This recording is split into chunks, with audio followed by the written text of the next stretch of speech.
And welcome back to another episode of the 716 Sports Podcast.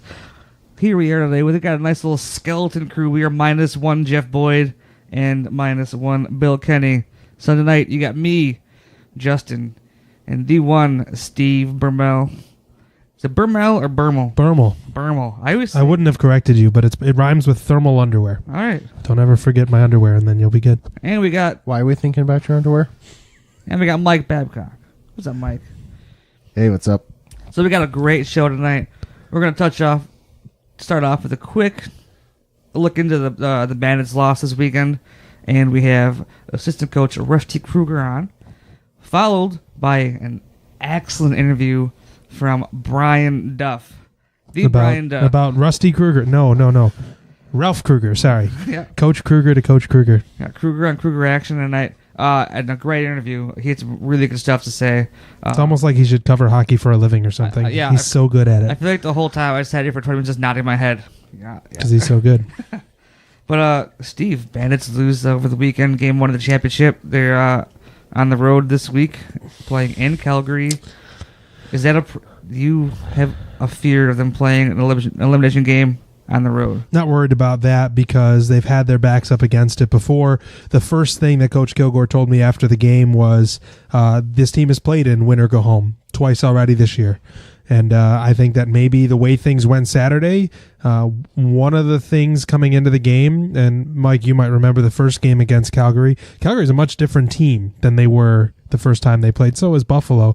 But now Buffalo has maybe some more accurate film to look at than they did after that first game in February.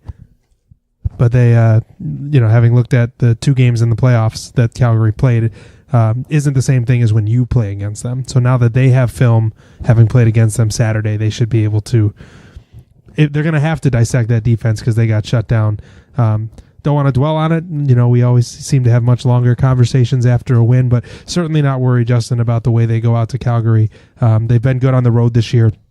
I think they actually lost They lost 4 games in the regular season, and were 3 of them at home. They lost to Toronto at home. They lost to Georgia at home. They lost to Rochester on the road, and they lost to Toronto on the road. So 2 of the 4 they lost at home, but they were very good on the road.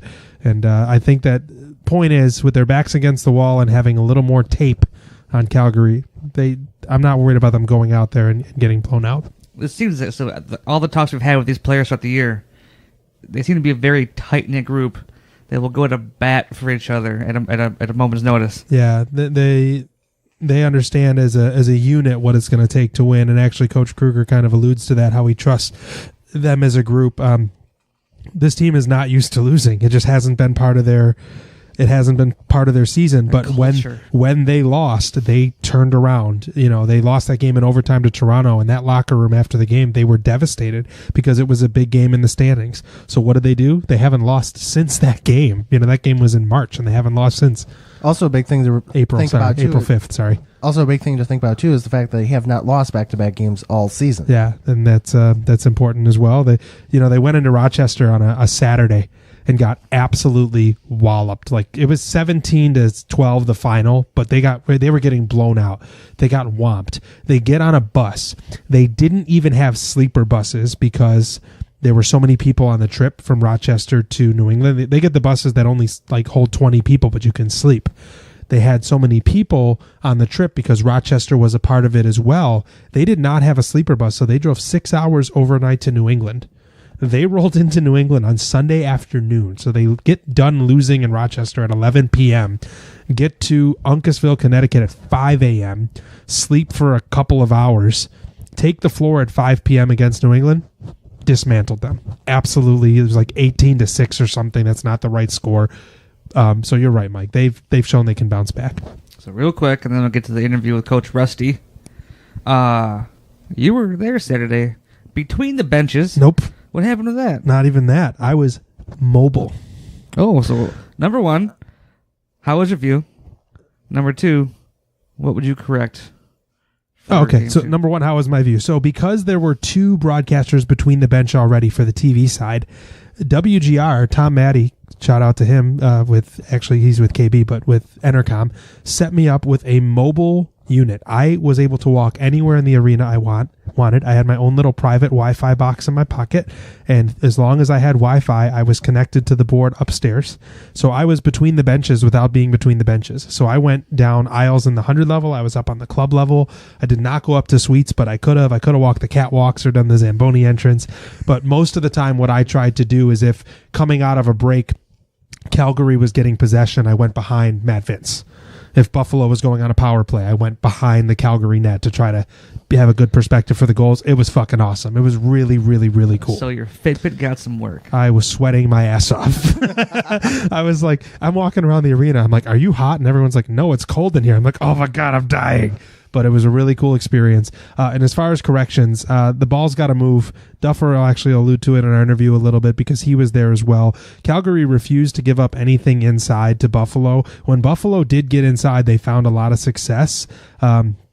Perimeter shots, Del Bianco just ate them up. And, a 2-2 game at the half feels like it played right into Calgary's hands. It's almost like Calgary slow played it. There's been some talks just from fans that a good quote, Calgary lulled Buffalo a little bit. They slow played the game and Buffalo got out of rhythm and then it was clunky. And that benefited Calgary to go on a 3 or 4 goal run that unfortunately put Buffalo in the rearview mirror and they couldn't come back from it. So if Buffalo can get a couple early, I think it's a whole different game last Saturday. And that's why I'm looking forward to this Saturday. If they get a couple early, I think it'll be a completely different game. And they're certainly going to look to do that. Yeah, interview time, right? Yeah. We get to talk to Bandits Assistant Coach Rusty Krueger. It was awesome having him on. So let's get to that chat with Assistant Coach K-Dog Rusty Krueger. Here we are on the 716 Sports Podcast, joined now by Assistant Coach Rusty Krueger. K-Dog, thanks for coming on the show. Everyone talks about JT and Richie, but you're an important part of this team too. We appreciate your time tonight. Well, thanks for having me, Steve. I appreciate you having me on. And I'll say this right off the top to anyone listening, including my buddies Justin and Mike in the room. Rusty's a great guy, super nice. I'm done pumping your tires. I gave you the one compliment that you're going to get, but you've treated me well this year, and you're always a great guy to be around, so I appreciate you. But give us some background, Rusty. So if you were to look up your playing career and connect you to Buffalo, I believe it was halfway through the 2008 season. You came to Buffalo in a trade from Chicago and ended up on the championship team in 2008. Is that right? That is true. Yeah, I was fortunate enough to be traded and came into a real position and part of a great team. So you then became, I don't know what happened between 2008, because was that the last year you played? Yeah, 2008 was the last year I played.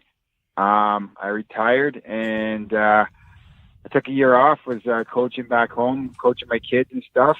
And then following season, I believe, or maybe it was 2010, I was offered a position as a scout with Buffalo when Darius was there.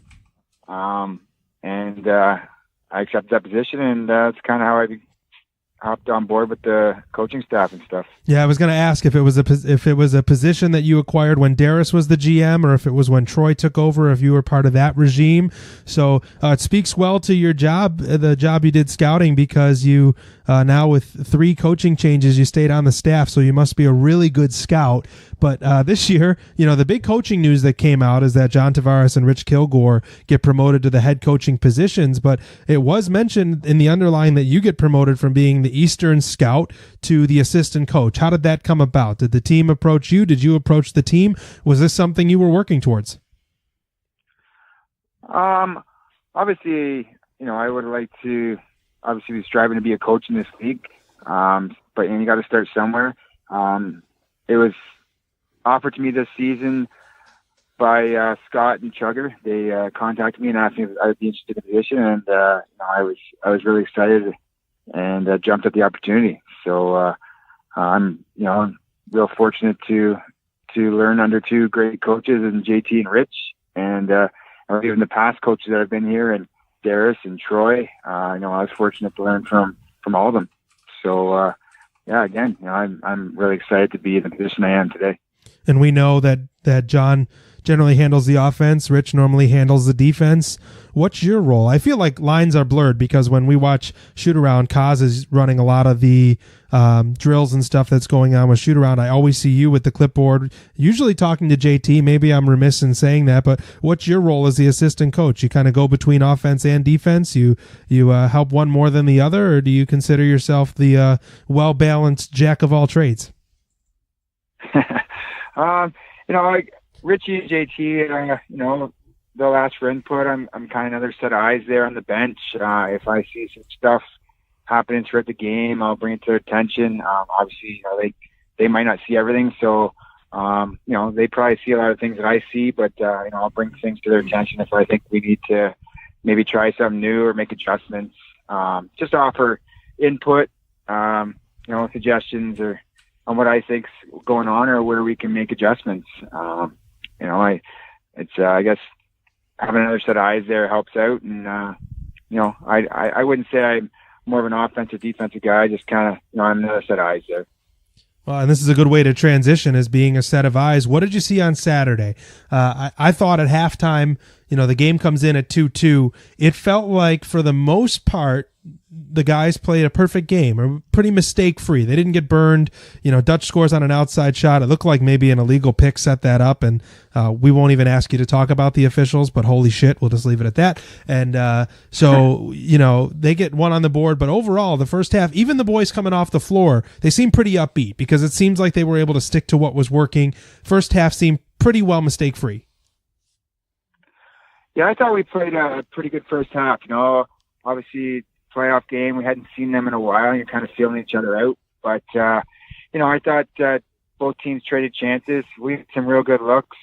I didn't think we shot the ball overly well. But we were creating opportunities. We just, we weren't able to capitalize. But I thought we had probably some of the better of the opportunities of the game in the first half. And, credit to Del Bianco. He's a world-class goalie, and, he showed that on Saturday night. Yeah, the kid's unreal at such a young age. And then the second half, even for the majority of the second half, you guys played well. There was maybe a 3 to 4 minute blip where Calgary went on a bit of a run, and it was aided by it would have been 5-4 if OC's goal counts. Instead, as the Bandits are on the field celebrating the goal, Calgary, I guess you could say, smartly scoops the ball and gets it down the floor, and a quick transition goal goes the other way. And what could have been 5-4 becomes 6-3 Calgary. And I won't say that was the dagger by any stretch, because the boys did show some resiliency after that and scored a few, but not a terrible second half either. There's people out there that are really frustrated about how things went. And I don't think this is not me being a homer and employee. The Bandits did not play bad on Saturday. It was a couple of minutes that Calgary took advantage of. I don't know. That was a big swing in the game there. Obviously, the ref disallowed the goal, and it was inconclusive that with the evidence shown that if it was a goal or not. They got a bounce there, went back, transition, and scored. And like I said, it was a big swing, but I thought for the most part, the guys battled, and it wasn't for a lack of effort. I just think that up front we kind of struggled a bit, and I think you got to give Calgary credit for their game plan and what they did. I think we can make some adjustments and for the next game that are gonna try so we can try to create some more stuff up front. But our defense played great. We had only a couple bounces. I think the one goal where it pops up in the air, kind of guys lost track of the ball, and then it's right on the doorstep and it's in our net. But Vino, he gave us a chance to win, and that's all we can ask from him. But I think it's just we got to make a few adjustments, and we'll be fine. Do you think that Calgary, the game kind of played into their hands as far as the pace, and that there were so few goals in the first half? Did it feel like it felt like it was Calgary's dictating the pace of play? Because I think the Bandits wanted to get out and transition more, maybe certainly score a little more early. I don't know. I saw a perspective that said it was almost like Calgary lulled the Bandits a little bit with that first half. I don't know if you felt that way. You can tell me and I'm an idiot and shut up. You could say that anyway, even if I am right. But it just seemed like Calgary might have lulled the Bandits a little bit there, and then the game ended up the way it did. I think if if I'm Calgary, they're thinking they played a perfect road half, right? Keep it close and give yourself a chance going to the second half. But I thought they played a good game. You got to tip your hat to them, and I think we can be better. I know they probably they want to push the ball as well. We like to push the ball. I think they took away our transition. A couple of times we forced things, and maybe some bad decisions in transition where we could probably execute a little bit better. But we got to be sharper and better in all aspects of the game next weekend. And there's a sense of urgency now. It's do or die, and I trust this group. And it's a good group. And I think they're ready to bounce back.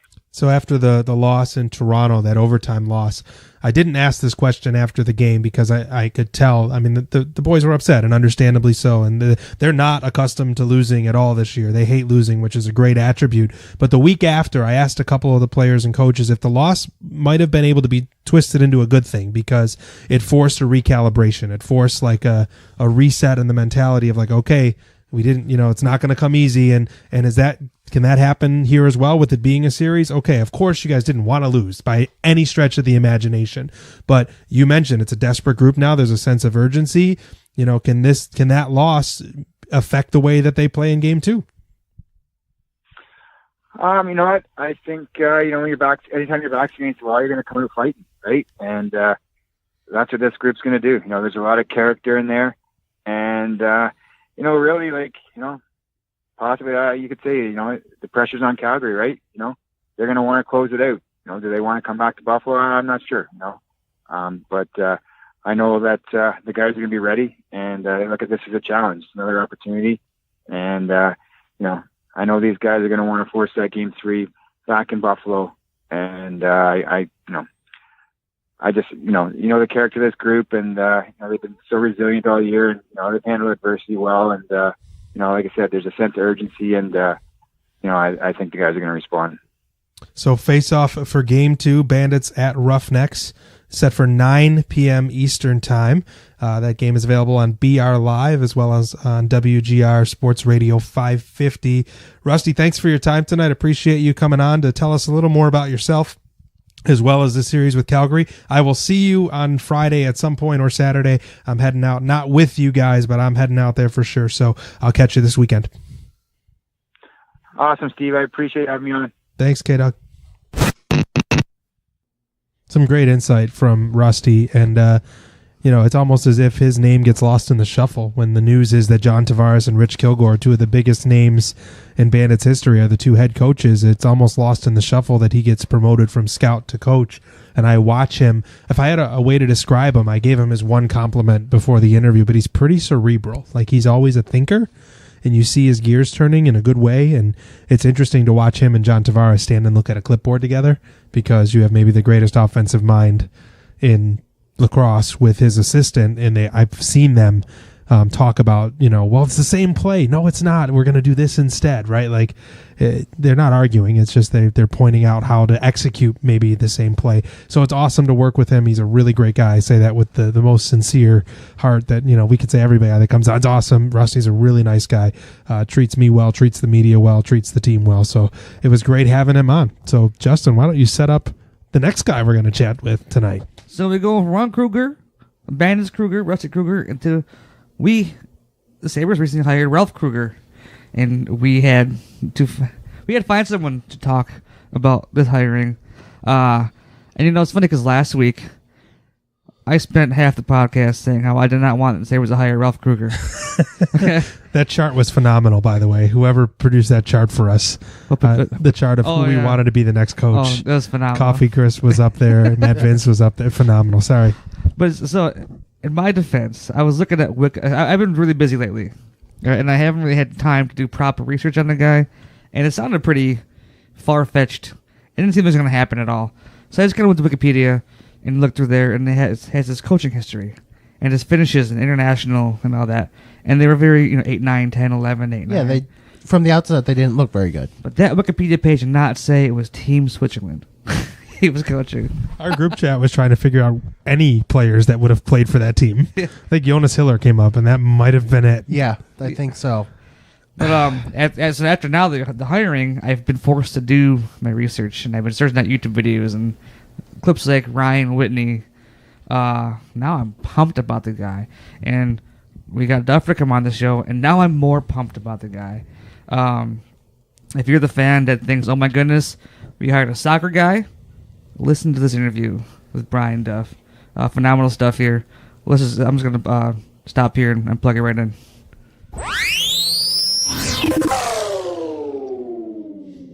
Joined by a friend of the podcast. We can call Brian Duff that because he is a returning guest now. So, Duffer, we appreciate you coming back on with us to talk a little Bandits and Sabres. My pleasure. So, Duffer, I know you're a huge lacrosse fan, and maybe some of our listeners don't realize that. Pretty much, if there is not a Sabres obligation, you are in the arena. And I have walked by you as you are taking in a Bandits game live while watching other games on your phone and laptop on Bleacher Report at the same time. So you're a huge lacrosse guy, right? Yeah, Marty loves it when we're working out at the studio at One Bills Drive doing Sabres, and I've got the laptop going with the Bandits when they're on a road game or something like that. So multitasking is an easier thing to do nowadays. And I've been following the game of lacrosse since, probably when I was in single digits. So it's been pretty amazing to see the game evolve to where it's at now with continued expansion. And obviously, someone like Paul Rabel just trying to take it to the next level with his Premier Lacrosse League. And I'm just, really excited for the game and hopeful that this market gets one more game when it's all said and done this year, which, it needs to happen with a win in Calgary this weekend for the Bandits. So what'd you see on Saturday, Duffer? I know you were in the building. What did you notice? What did you observe? What did you see? And what do you think for this Saturday? Well, I watched a lot. Actually, I watched both of Calgary's games leading up to it. And, they were pretty fortunate to escape San Diego in the first week of the playoffs. Had a strong fourth quarter in that one. And then it just seemed like their defensive game kicked in. It was almost impossible to believe that they held Colorado without a goal in the first half of their West Division final. It ended up 8-4, but they were in full control the whole way. And then it just kind of repeated itself. As much as the Bandits weren't in a huge hole until late in the third quarter, and even then they were only down by 2. It was low scoring. It was exactly what Calgary wanted. And I would say that if anything, the Bandits appeared to be stubborn, and they will need to get away from being so predictable. So obviously it's going to take a tremendous coaching effort and also a player buy-in, which sometimes when you've had as much success as the Bandits have had this year is not the easiest thing to do. But what we're seeing now in consecutive opponents is that Calgary is having their way. So you have to take the game away from them. And it was shocking to me. I mean, the beauty of the game typically is ball movement, and especially inside passing. And the Bandits really were only able to get a couple of those the entire night, and they will not win if they are held out to the perimeter. As great as Del Bianco is in goal for Calgary, it was way too easy a night for him because of the staunch defense played in front of him. Definitely a similar feeling to what most people saw unfold. Del Bianco's great, but Buffalo's going to need to be creative. Maybe a lineup change. I don't know. We'll see what happens on Saturday. But anytime you can get a good segue, especially in media, it's awesome. So we just spoke to Coach Rusty Kruger, Duffer, the assistant coach. He came on the podcast. We just spoke with him. And now we're going to go from Coach Kruger to Coach Kruger. Tell us what you know about Sabres' new head coach, Ralph Krueger. Well, terrific first impression, even though it wasn't in person, but the multiple media appearances and conference call that he conducted on the day of his hiring were all very impressive.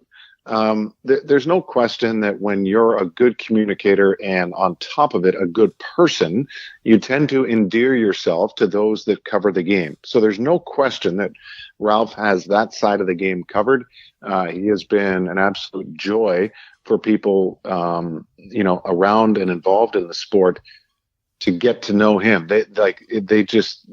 You'll be hard pressed to find someone say something negative as it pertains to Ralph the person. Now, obviously, he's not had an extensive run of NHL time, but he is far more worldly, as we know, than just about any other coach that's ever graced the NHL. What does it all mean? No one knows. There's no way anybody can sit here and predict anything about what he's going to accomplish or attempt to accomplish, because the roster has to still be in a major state of flux, because they can't return with the same roster or something similar to the same roster based on how last season ended. So there's so much unknown at this point in time. But from the standpoint of having to go through another coaching change, I'll admit, it was disappointing to have to be in this position again, obviously. So perhaps my expectations were really tempered, muted, whatever, through this entire process, based on what I just said, in that, you could hire anybody at this point in time, and it's not going to matter until we get to, deep into next season to have a better understanding of that person. But I think I've become a little more optimistic in the choice as things have unfolded here. Just in the hope that, based on the past coaches that they've had, at least it's something different. And I think that's, sometimes a problem in the NHL is not intentionally, but sometimes almost repeating your own mistakes. And I think they've tried to get as far away from that as possible with this type of coach in Kruger. So you said it's impossible to predict, but I have seen some bold predictions out there. John Butchergrass immediately took to Twitter and said Buffalo's a playoff team. And last year he said they were not. This year he says they are. And Ryan Whitney has played for him in Edmonton, with a few vulgarities mixed in, proceeded to compliment Kruger time and time again and said he's one of the favorite coaches he ever played for, and talked about his positivity. They even joked and they said if they sat Jeff Skinner and Ralph Krueger down at a table, Jeff Skinner would sign for about $800,000 a year because Kruger's such a good guy, and he'd be able to talk him into it. So some very positive reviews from some of your peers, if you will, on this guy who either know hockey or someone like Ryan Whitney who played for him. Yeah. And again, I think that speaks to, where ultimately many of us start forming and or continuing the opinions on someone. And again, I just don't want to get too far ahead here. It's, I'm looking forward to the opportunity for him to arrive in Buffalo in early June, hopefully have a chance to speak with him, on air and off, before we get to the draft. And really then just kind of watch how he oversees.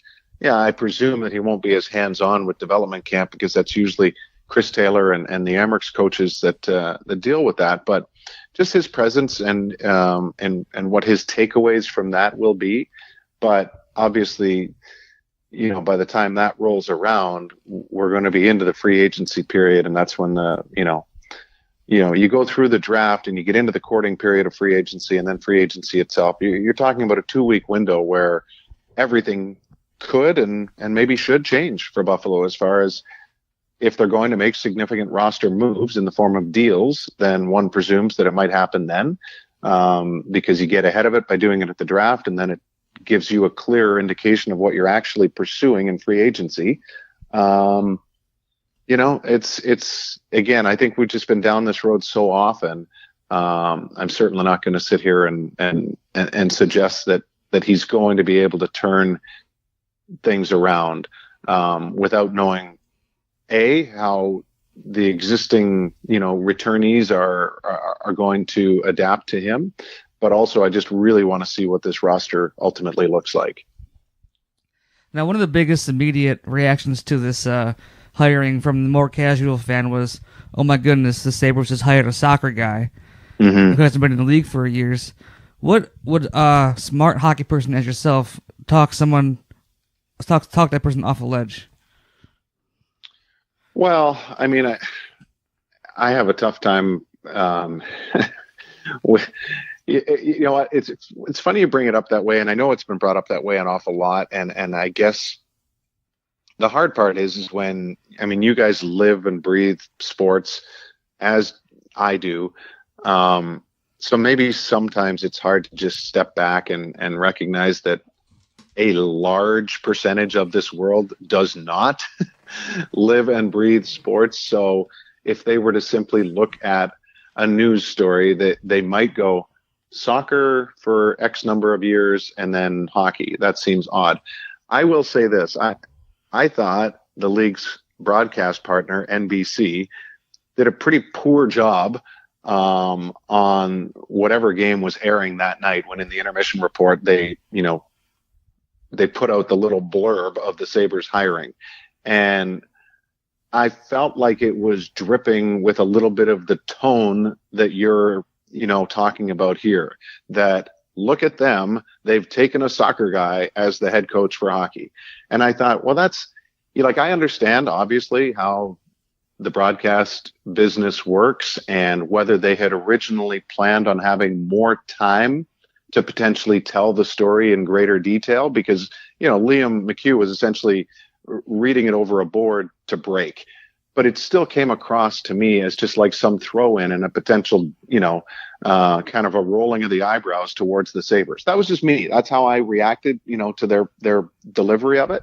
And it's like anything in life, isn't it? I mean, if you're going to base really strong opinions on whatever the subject matter is, then you better not just be reading 140 or 280 characters on Twitter or whatever social media platform you choose to engage in on a minute by minute, hourly basis, whatever. There's always more to the story. And again, going back to the original commentary about Kruger and why he's a good fit, if anything, this team and what it may look like needs to have someone. I say needs. I don't know exactly what they need. My hope is that they will be able to absorb everything that Ralph can give them. And I think that's an important part of this, is he is not going to be someone who stands there and tells them. He will be wanting to give them himself, his experiences, his understanding of them, and how everything he's learned. And every life experience matters at this point in time, whether you're the player on the learning end of it or the teacher in the form of Kruger here, because he's not coming in with some narrow mind of how to tweak one particular player. He sees this as a blank canvas to a certain extent of trying to, whatever has not gone right for certain players, he is someone that has such a diverse background that it's his belief that he can find ways to connect with these guys individually. And look, we can't sit here and say that things like that weren't attempted before in the most recent eras behind the bench of Housley and Bilesma. But there is no question we've not seen a resume like this that Kruger has. So the whole soccer idea, it wouldn't matter to me if the person in question here, Kruger, had spent 6 years as a CEO of Home Depot. The point is, he has different experiences which should allow you to find ways to relate to people at a different level, if not at all levels, because he's pretty much lived those as well, from a player to a coach in half a dozen countries around the world and has held leadership positions unlike most have ever held behind the bench. I mean, people lose sight of the fact that John Cooper is a lawyer, right? Like there's a lot that goes into just dedicating yourself to get through your studies to actually become a lawyer. The determination that is required for something like that is far beyond what a lot of us ever managed to achieve. And then to take what he learned and then pursue his other passion and then win at every different level prior to the NHL, that's what I love about John Cooper. His resume, his experiences are amazing. And he's also one of my favorite people to deal with from a coaching standpoint because he doesn't come across as a lawyer and he doesn't come across as a coach. Like he has the ability to be one of the guys. And that's not in like a, super casual, I want to hang out with you kind of way. It's just, there's an ease about him. And I think that Kruger's demeanor, his communication skills, his ability to listen, I think all of this will ultimately be a good thing as long as the players understand it and recognize it and realize that even in the tough moments, he's not going to, beat them down. He's going to find ways to pick them up. You've got me way more excited about this guy than I was before. Previously you mentioned the roster as it stands right now. In broad terms, if you were the GM of this team, which area of the team would you attack first? To be secondary scoring, top six scoring, or defensive core? Well, I mean, the injuries on the blue line right now are somewhat problematic. How far they linger into the regular season is an unknown right now. It goes without saying that the secondary scoring should be the primary issue to be addressed. I don't know if they've really got the guns within the system already that can come up and expect to have enough of an impact. I think whatever comes in from Rochester will be an improvement, but they desperately, obviously, need a second line center. And I really think that, the best way to go about it is a trade, simply because free agency has not been kind to the Sabres this decade. That doesn't mean you're always going to repeat the same mistakes, but there's just been too many years, and there's a few guys at the top, but I just typically don't get that excited about July 1st anymore, because it can do more harm than good. So if you're looking at it from a trade standpoint, then okay, everybody seemingly wants to target Ristolainen as the guy that you're going to flip to get something, you hope, in your top six. But there's just so much more to it than that. I mean, you can't even really go down this road until you resolve the Skinner situation. And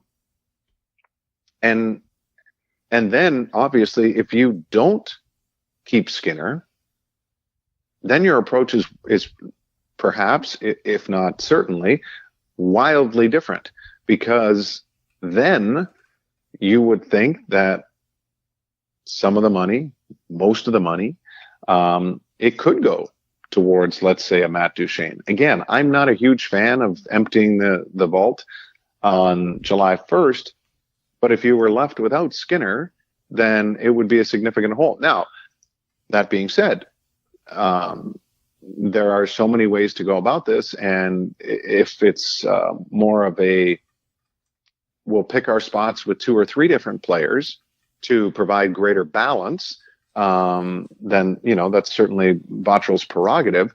And who's to say at this point that it doesn't work out? I mean, for everybody that wants the 40-goal guy Jeff Skinner back, there is a very real possibility that, if he signed for 8 years, that people would be terribly upset by the end of the deal. That's There's no, again, who knows? He could be as consistent then as he is right now. But sometimes in what might appear to be a worst case scenario, that is not retaining Jeff Skinner, sometimes the money can be allocated elsewhere and it can work out for the betterment of the club. The problem is it's not as simple as just replacing one or two pieces right now. This club needs a lot of work. That's all there is to it. So one of my thoughts, Duffer, and you can stop me right here because I'm having a clouded memory. I think there was a story that came out. I think it was Carter Hutton that mentioned defensive structure, right? Is that right, Mm-hmm. Justin? Is there a story about that? Yeah. And for me, when I read that, I am. Justin has it open, and I really honestly didn't even know that. I was when I read that, I was taken aback because I was disappointed that this is how the goaltender was feeling. And when I hear everyone's talk up Ralph Krueger, it's what a great person he is and how personable he is. But it sounds like there's some expectations that there will have to be some X's and O's that come with that.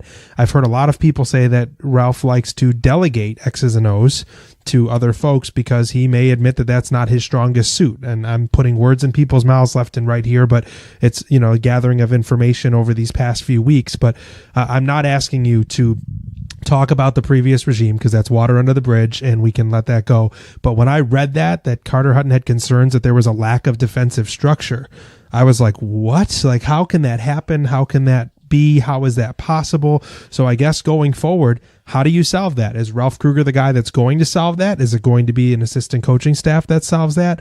How do they solve this? Obviously, Hutton had some issues or some concerns about the defense being played in front of him, not necessarily the personnel, right? Because he says that the title is Sabres goalie Carter Hutton hopeful Ralph Krueger will bring defensive structure. So how do you think that gets resolved this year, Duffer?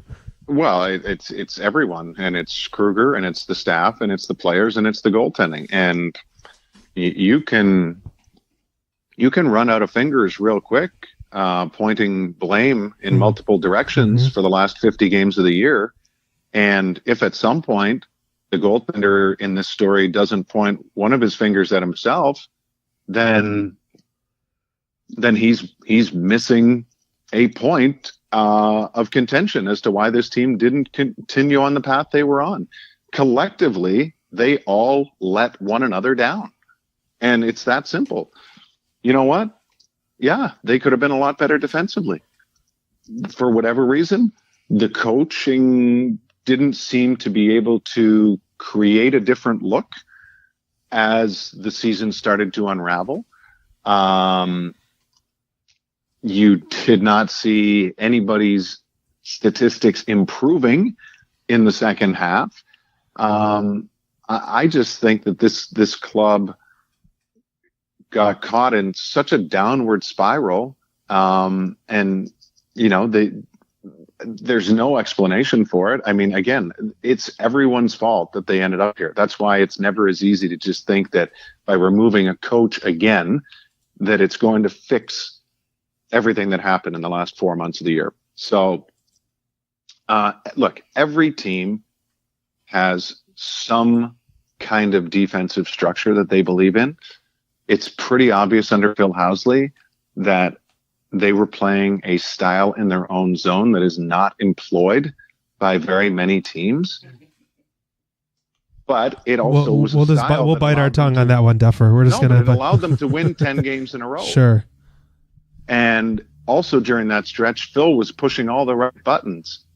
So you also saw a style similar to that start failing Nashville down the stretch and cause them to look very disorganized against the Dallas Stars before being ousted.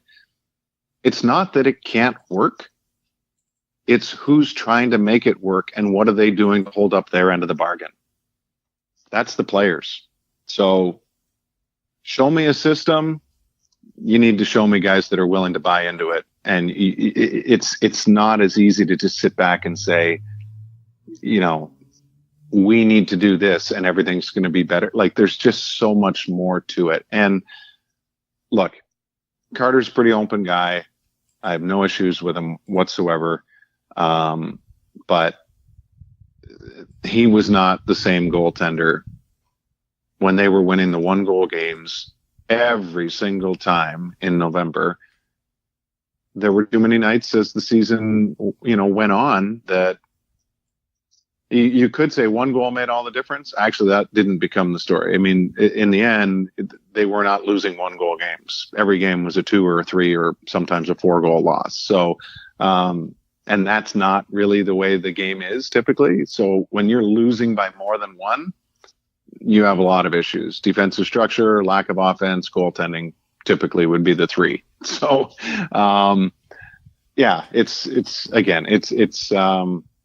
it's not as easy as to just pick one item here to fix. Duffer, we can't thank you enough for your time. You bring such great insight, of course, to the team and the sports, plural, with lacrosse involved as well. We appreciate you taking some time on a Monday night to chit-chat with us about some exciting news. And as Justin said, I think you pumped us up a little bit more. We know October will be here before we know it, but some work to do before then with the draft and free agency. Duffer, thanks so much for coming on. My pleasure, guys. Anytime. Take care.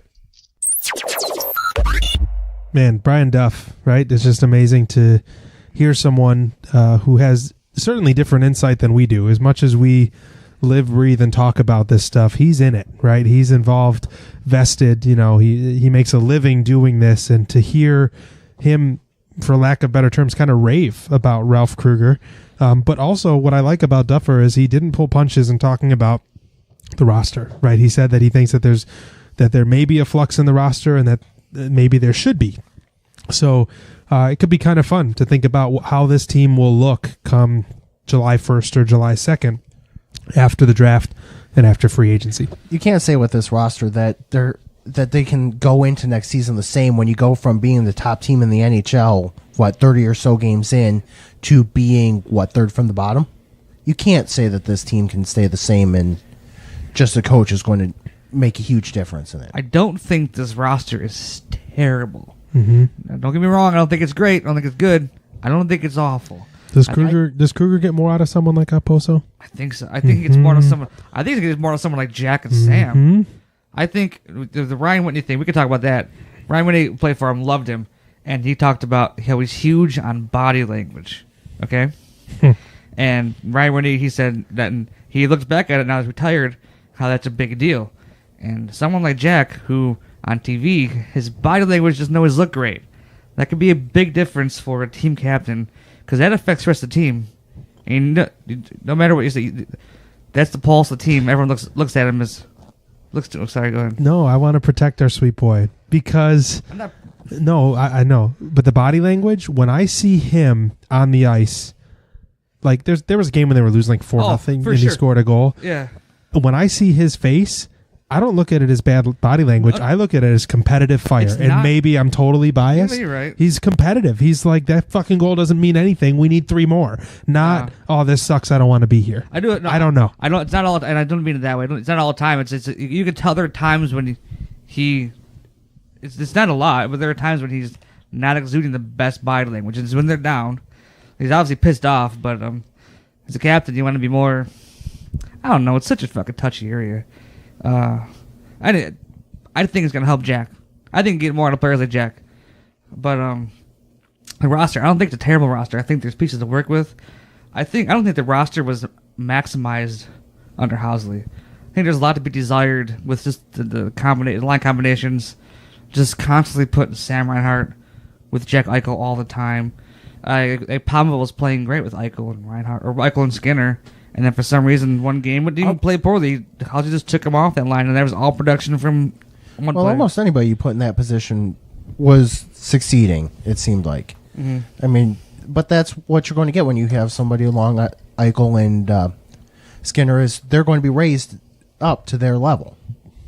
But I do believe, as Duffer said, the one thing this team definitely needs, and there's no slight to Middlestat, is a number 2 center. Mm-hmm. Maybe that's Middlestat growing into it. I'm not saying it'll happen this year. They either need Middlestat to play like a number 2 center, or they got to find a different one. And speaking of growing, he's just got to grow physically. Well, he's still, 20 or so years old? He's very young. Yeah, he's about 20. Yeah. He has time to grow into it. He can... I mean, it's fine. If they can find somebody to put into that number 2 center role, get him ready as the number 3 center until he's ready to take over that number 2 role. Now, Steve, you are not into trading Miss Ristolainen. No, I went on the record on Twitter.com saying that if this team trades him, they will regret it for 7 years. I don't mean the next 7 years. I just think from like 27 to 34, he's going to be phenomenal. I'm of the mindset that he's already pretty good, and people will absolutely light me up for saying that. When you're playing 25 minutes a night on a team with some of the worst defense in the league, you're not going to look good. You are out there for half the game on a bad team. It's the same thing that happened with Robin Leonard. He was absolutely the scapegoat for this team's struggles for 2 seasons. Oh, he's not good enough. Oh, he's not very good. Because he was on a bad team, and he goes to a team that plays pretty well in front of him, and look at the difference. I think Risto is a nice player. I think he has the skill set and the tools. I'm not saying he played well. Don't hear me say that. I'm saying he's a good player. And I think if the situation is right, he can be a very good player. Maybe a number 3 defenseman, which is what they're paying him, like a $5 million a year guy. Maybe he is the top defenseman on your second power play and like your second pair defenseman. But if they let him go or they trade him, I think they will regret it. It's hard to say. I think he's a pretty good player too. And maybe he's not a top 2 guy. Maybe he probably better fits in the top 4. It could be coaching. He hasn't had the best ride here. He comes in. Who's the coach? Ted Nolan, I think. Maybe when he comes in. Was it Nolan coach when he started on his team? It's a good question. It's a good question. I don't know. Well, look. I think maybe someone like Kruger will be willing to work with him. Because when Tim Murray came in here and he hired Bilesma, the rebuild was very rushed. And I think someone like Bilesma is part of that and trying just a quick fix to this team and not work with the player like Ristolainen, but just tell him what to do. As opposed to Kruger, sounds like from Duffer, he's going to sit there, learn about a player, understand him, and work with him. And I think now the Sabres aren't trying to quick fix this; they're trying to do it the right way. Well, too, we talked about with Duffer the defensive structure that Hutton alluded to. Yeah. You can't tell me that every defenseman, Scandella and Ristolainen, won't benefit from a system that they're more suited to play. And if it's true, and I'm not an expert when it comes to hockey, I've heard people say that the Sabres were being forced to play a defensive system that didn't fit their players because Housley wanted them to play it versus having, okay, this is what our skill level is, this is what our talent is, so we're going to build a system for that. So I don't know, but can Ristolainen, everyone from Scandella to Ristolainen to Matt Tennyson, benefit from a different structure? Were they playing a defense?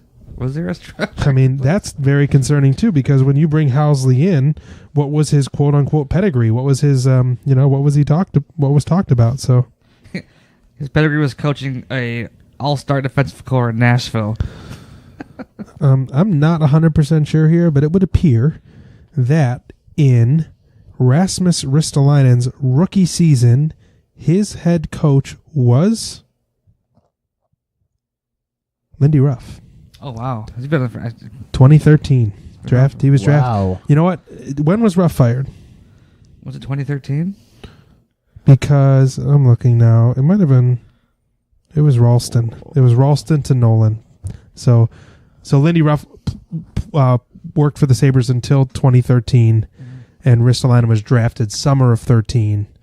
In the 2013-2014 season was Ron Ralston and Ted Nolan. Sorry. So you were right when you said Nolan, but. So the tough spot here is that he never played minor league hockey. The tough spot here is that you probably want to trade Risto because he's going to catch you the most out in the trade market. What's the first thing you said about him? His contract. Oh yeah, he's got a great contract. I don't want it's. I think he comes with great value. I don't think he's that bad of a player. I don't think it's all his fault. I think he's on the ice the most because he's the best defenseman we have. Marty Baron told me. And he's always out there with fucking Marco Scandella. Marty Baron tweeted at me when I said the deal was great. That makes him a more valuable trade asset.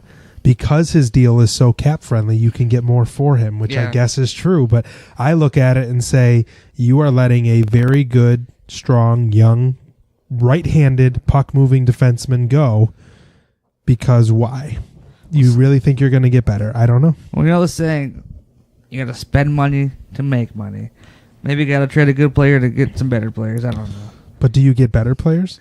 If you're gonna flip Risto for a top 6, guaranteed top 6 forward, you might be able to convince me. But I always say that a really solid defenseman is harder to find than a top 6 forward. I don't think you even need to trade Risto per se. They have 3 first round draft picks or 2? 2 left. 1 went for Brendan Montour. That's right. You got 2 first round draft picks. They have other prospects. Neither of their names being tossed out there ever wants to be would I think someone wouldn't take a chance on him. But Skinner, the next order of business here is Skinner. And the numbers out there are 8 by 8.5. What do you think about that? I'm good with it. You're good. It's a 35-year-old Jeff Skinner. Yep. Making 8.5. Yeah, because I think it's going to give him success in the next 4 years, and I'm good with that. I'll mortgage the future for success right now. I got you. But by the time that you also get to years 6, 7, 8 of that contract, if the salary cap keeps going up, it's going to be a more palatable deal.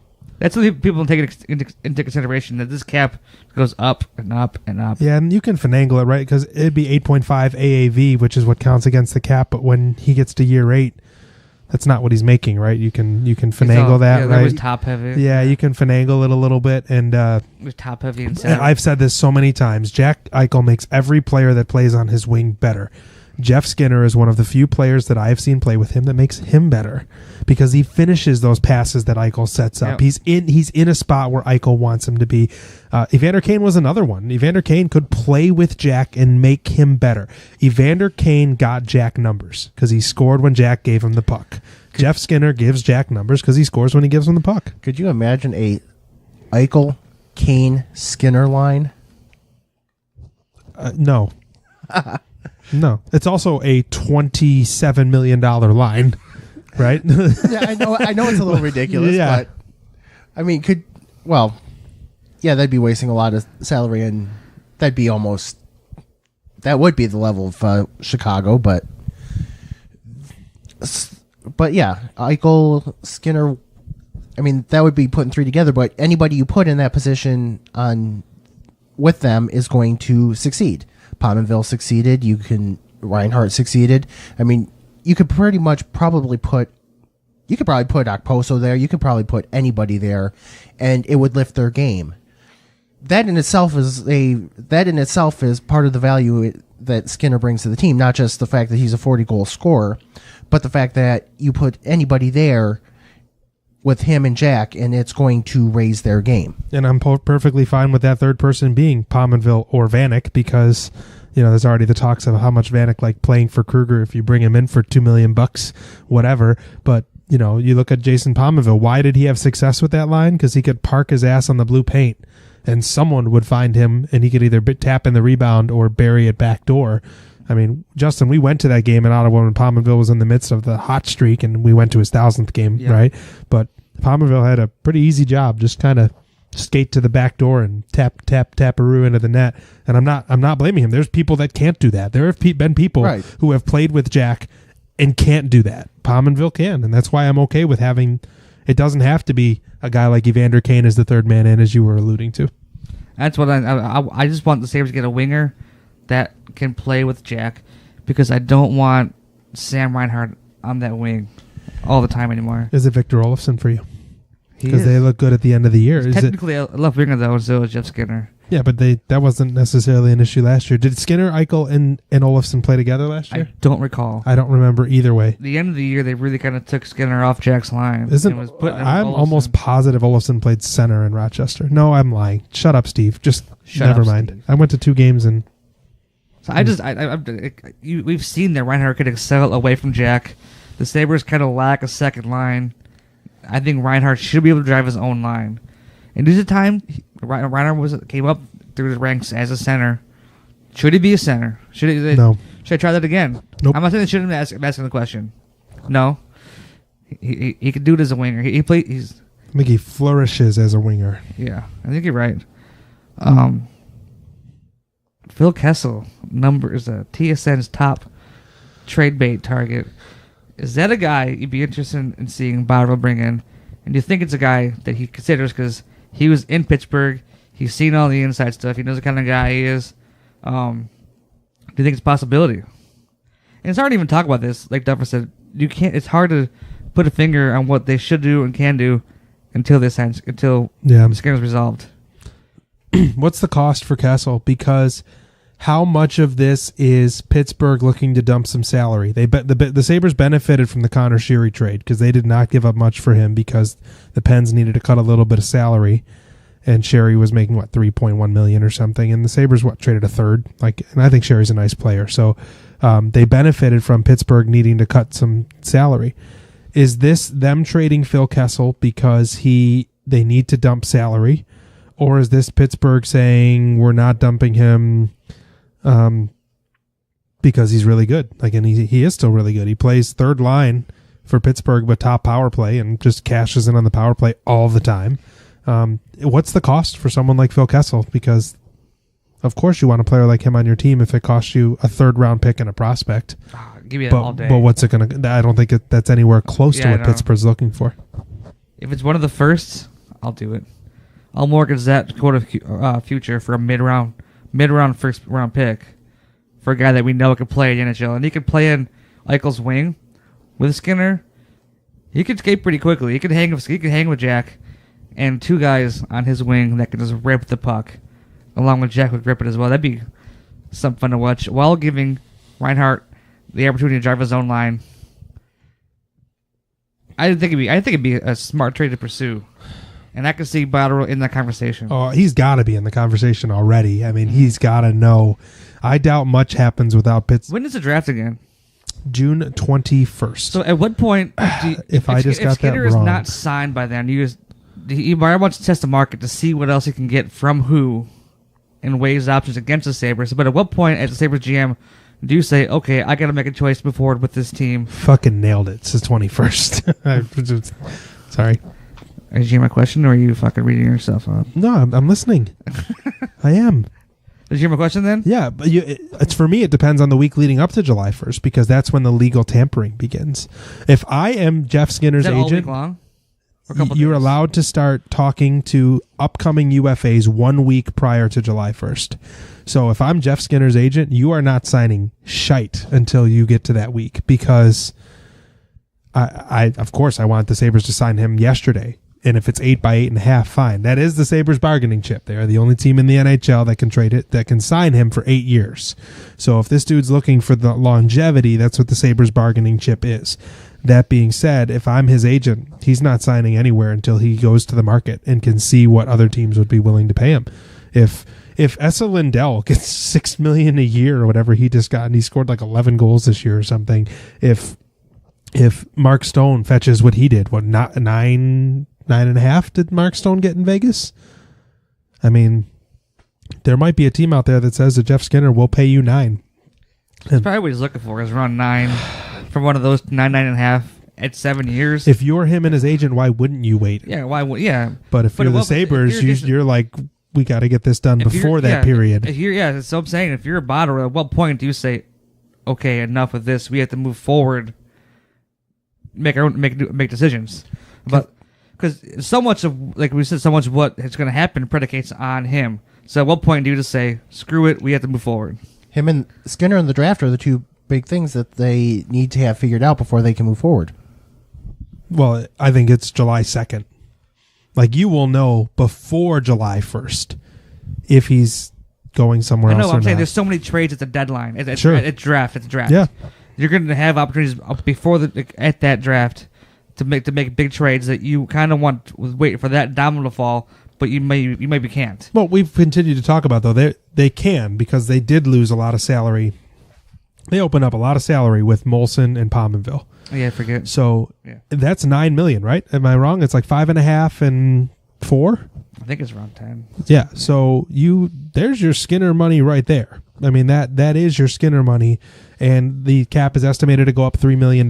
So when you're talking about the potential to bring in a big money, like Phil Kessel is on a pretty big deal, I think, money-wise as well, you're talking about bringing in a trade for a player that is expensive. They should still be able to stay under the cap. This team doesn't have large gobs of money tied up in players that they can't, they're not in cap prison, far from it. So, Eichel's their one major contract, right? Yeah, I just don't know what other dominoes, what domino falls first. Like, is it Jeff Skinner? Is it the draft? Is it free agency? I don't know. I mean, you got to think if you're Jeff Skinner, something you have to consider is like you're going to play for the next 8 years, growing with guys growing into their prime, like Darlene. Eichel's not his physical prime yet. You're gonna play with guys in the dead of their prime, two world-class elite hockey players. That's what brought Jeff Skinner here to begin with, right? The chance to play on Eichel's wing. They traded for him, right? Mm-hmm. But he had a no-trade clause. Oh, that's right, yeah. He wouldn't go to L.A. last year. He refused. So someone's got to be pushing that with him, and hopefully he's sit down with Kruger. He could have been waiting to see who they hire as a coach. Maybe let him sit down with Kruger. Sure. And that most likely will happen. I mean, that was one of the things that they talked about on Spit and Chicklets. We joked with Duffer that I think it was Biz that said, sit him down and he'll sign. Jeff Skinner will sign for $800K just because Ralph's such a good guy, and that's definitely a thought that Skinner would be waiting to find out who the coach is if it was someone that would meet his style and whatever. And from what it sounds like, Ralph can talk to anybody. So. I don't think a conversation between Ralph Krueger and Jeff Skinner is going to cause things to go worse for the Sabres camp. Probably only better. So, real quick, and then we'll try to wrap this thing up a little bit. If you're the GM, what would you look to do first? What's your area? You gave the 3 areas. You said depth scoring, top 6 scoring, or defensive core. I think it is depth scoring. And it's interesting because what's funny is if you add top 6 scoring, in theory, your depth scoring gets better. But they got virtually nothing out of the likes of Sabaka and Thompson last year, and maybe they will Oposo, whatever. Sorry to interrupt you. No, go ahead. You're good. You're good. And in fact, that can come from Rochester, in my opinion. That can come from guys coming up, that can add that depth scoring and maybe better skating than what the bottom 6 did last year. I'm done with Larson and Gergensons other than penalty killing, and I think that there are other people that can penalty kill just as well as them and give you more. I don't know. So one of the areas of team I didn't bring into this, which I intended to, was the bottom 6. And the bottom 6 of this team is not a true bottom 6. Like, I think they need better role players, in my opinion, to fill the bottom 6. Connor Sheary, I think, is a great start. He's a spark plug. I like Erod. Erod's great. He just grinds every shift no matter what. I think they need to improve down there. I'm kind of over Gergensons. But you love Johan Larson. I'm a Larson guy. I don't think he's a bad player. They're good PKers, but I'm just done. I feel like you can get a kid from Rochester to come up here, soak a couple shots, and skate like the wind. I don't know. Your buddy CJ Smith. I can't. I don't get it. I don't see it yet. I'm not over him. I don't see it yet, though. Anyway, let's just wrap this thing up. I'm tired. It's been a long day. Thanks for listening tonight. Much appreciated. I hope you enjoyed the interviews. Yeah. Thanks to Rusty Kruger and Brian Duff. Appreciate them. Thanks, guys, for coming tonight. Small crew. Thanks for listening and surviving this skeleton crew. Yeah. I'm off to Calgary Friday. Have fun in Calgary, man. Woo. Lucky you. Cowtown. When do you come back? What's that? When do you come back? Well, Sunday night at 9 o'clock. I was going to say, well, if the Bandits win, I don't know, but that's not possible because they can't win at all. I was joking with my wife that if the Bandits won the championship on Saturday, I may not come home Sunday, but that's not a possibility anymore. So, yeah, Sunday night, 9 o'clock, flying in and out of Toronto. They got rid of that playoff format, a few years ago? Well, they lost game 1. That was wasn't the championship game also a few years? The 2 with a mini game? Dumb. Yep. Good decision to go to a full 3-game series. But anyways. Well, thanks for listening. Tell your friends, tell your family, share it with the people that you like. Yes, do that. We're on Spotify. We're on Podbean. We're in the Google Play Store. Look it up at Google Music. I believe it's in there. YouTube. We have a listener that actually tunes into YouTube. Do you know who it is? Yeah. His name is Mike. Just because he said to me, hey, is your podcast on YouTube? And I said, yeah, and he listens on YouTube. Shout out know why, to Mike. Yeah, we'll see if he's listening now. Shout out to you, Mike. Every show's YouTube. I don't think he might be the one guy that listens on there. I mean, see you next week, maybe, if we do a show.